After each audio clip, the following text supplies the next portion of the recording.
কি করে কলকাতা পুলিশকে ঘোল খাওয়াতে হয় দেখিয়ে দিয়েছেন।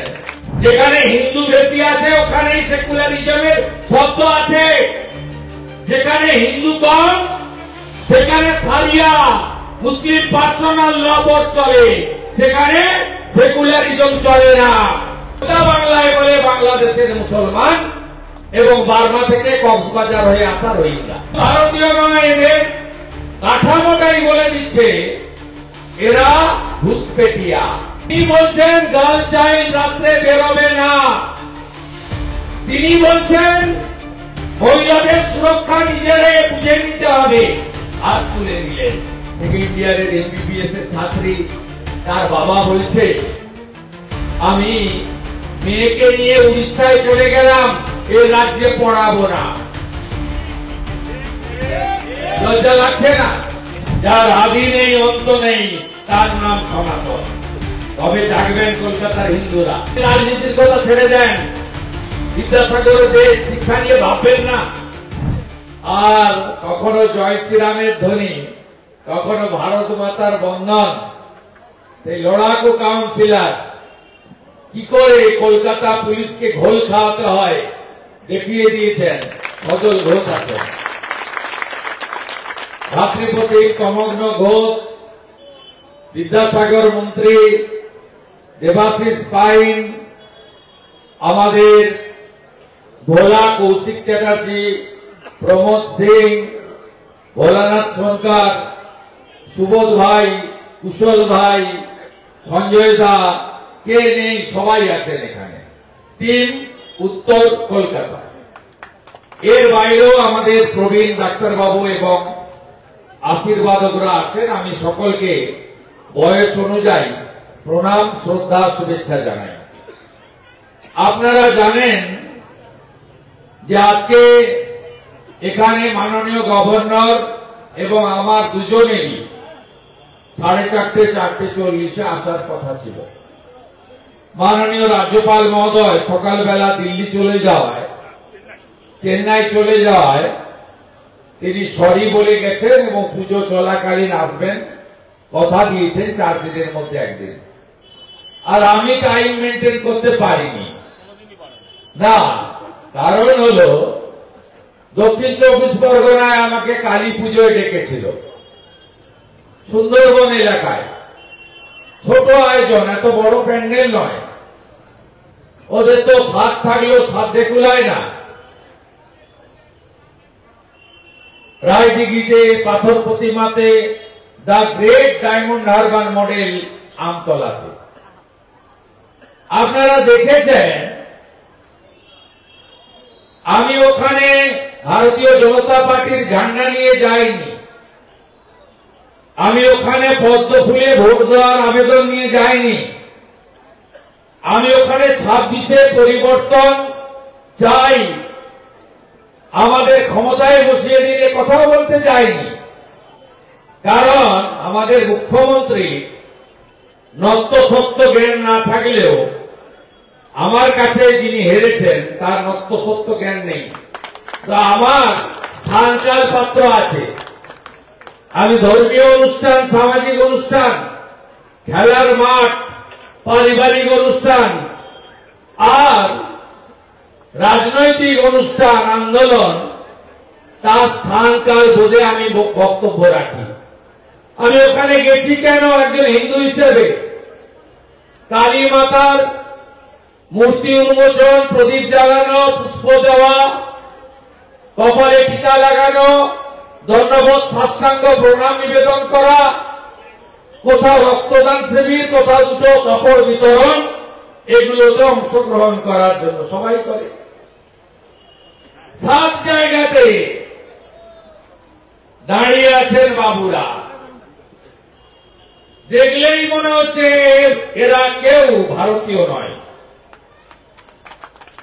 কেউ ভারতীয় নয়। এদের কাঠামোটাই বলে দিচ্ছে এরা ঘুষপেটিয়া, অর্থাৎ ইনফিল্ট্রেটার্স, অর্থাৎ অনুপ্রবেশকারী, যাকে সোজা বাংলায় বলে বাংলাদেশের মুসলমান এবং বার্মা থেকে কক্সবাজার হয়ে আসা রোহিঙ্গা। 7 জায়গায় ভীষণ রাগ, বলছে আপনারা আমাদের তাড়াবেন, এসআইআর কেন হবে, এত জ্বালা যন্ত্রণা কেন? আরো এদের যন্ত্রণাটা বেড়েছে। দেশের যশস্বী স্বরাষ্ট্রমন্ত্রী অমিত শাহজি পাটনাতে কয়েকটা ন্যাশনাল চ্যানেলে টক শোতে 3টে ইংরেজি বলে দিয়েছেন। প্রথমটা কি? ডিটেক্ট, মানে চিহ্নিতকরণ। দ্বিতীয়টা কি? ডিলিট, অর্থাৎ বাতিল। তৃতীয়টা কি? ডিপোর্ট, মানে পুশব্যাক, বুলডোজারের মাথায় বসাও, এপার থেকে ওপারে ফেলো। আমরা ভারতীয় তো যে যার দল করতে পারি, যে যার ধর্ম মানতে পারি। আমরা ভারতীয়রা কেন এই আবর্জনাগুলোকে নেব? পাপিয়া অধিকারী যাত্রা যা বলছেন না আপনি, সাবধানে থাকবেন। পশ্চিমবাংলার কোন দিদি, বোন, মেয়ে সুরক্ষিত নয়।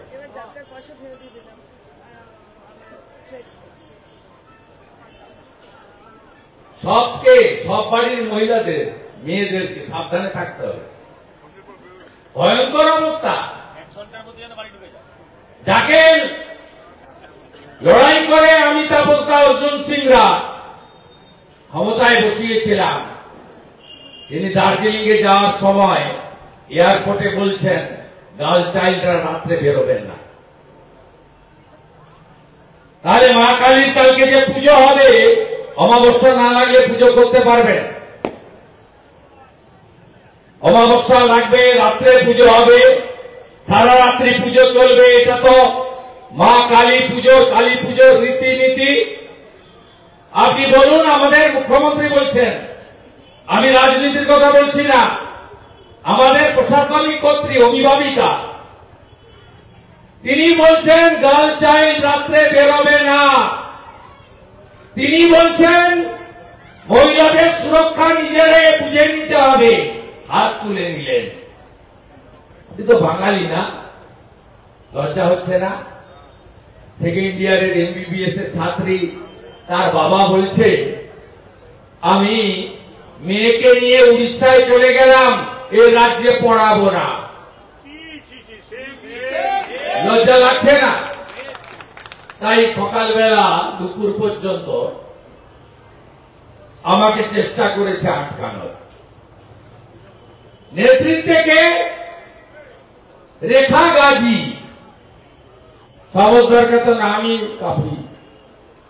নামটা শুনলে মনে হবে হিন্দু, আর পদবিটা শুনলে মনে হবে বাংলাদেশি। রেখা গাজী জেলা পরিষদের মেম্বার। আটকাতে পারেনি, সব জায়গায় গেছি, সব জায়গায় মায়ের উন্মোচন করেছি। আরে মোগল পাঠান পারেনি, তুমি কে? হরিদাস পাল। সোমনাথ মন্দির ভেঙে গুড়িয়ে দিয়েছিলে, সর্দার বল্লভ ভাই পটেল আবার খাড়া করে দিয়েছিল। আমরা তো সেই সনাতন, যার আদি নেই অন্ত নেই, তার নাম সনাতন। কবে জাগবেন কলকাতার হিন্দুরা? সেকুলারিজম শব্দটাকে তুলে দিন। যেখানে হিন্দু বেশি আছে, ওখানেই সেকুলারিজমের শব্দ আছে। যেখানে হিন্দু কম, সেখানে সারিয়া, মুসলিম পার্সোনাল ল বোর্ড চলে, সেখানে সেকুলারিজম চলে না। একটু জাগুন আপনারা। আমরা সাফ করে দেব গাঁগঞ্জ, চিন্তা নেই। কলকাতাটা একটু জাগুন আপনারা। সেফ প্যাসেজে থাকবেন না। 1 বছরে 8,200 স্কুল বন্ধ হয়েছে। এবারে উচ্চ মাধ্যমিকের পরে 3 মাস স্কুল বন্ধ ছিল। সবকে বলে দিচ্ছে টেকনো ইন্ডিয়ার সত্যমের কাছে গিয়ে ভর্তি হও। একটা প্রাইভেট স্কুলে বাচ্চা পড়ালে কত টাকা লাগে? 5,000 টাকা মিনিমাম। কলেজে হলে 15,000 টাকা, ইউনিভার্সিটিতে হলে 20,000 টাকা। 3 মাস ভর্তি বন্ধ রেখে সব প্রাইভেট কলেজগুলোকে, ইউনিভার্সিটিগুলোকে 1,000 কোটি টাকা ব্যবসা করার সুযোগ দিয়ে তারপরে পশ্চিমবঙ্গে ভর্তি চালু হয়েছে।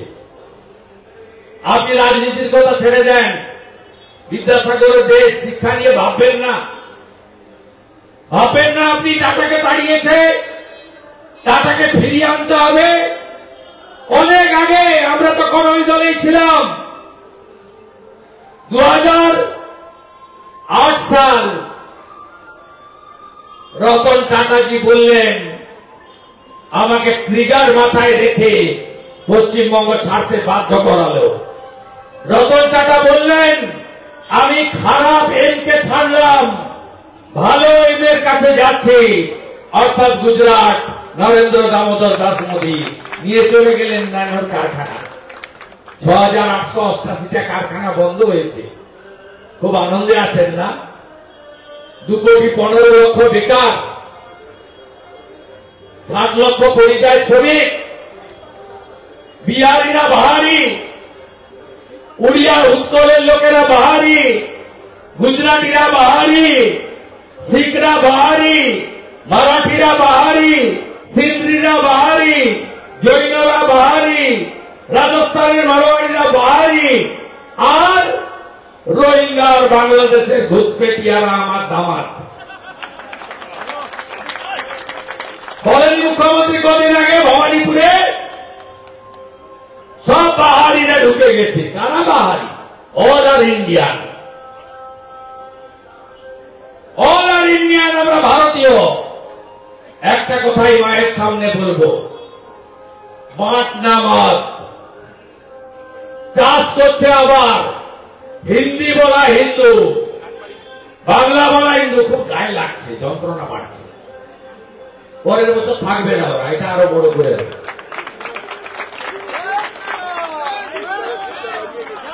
এ জ্বালা ভীষণ জ্বালা, 1956 জ্বালা।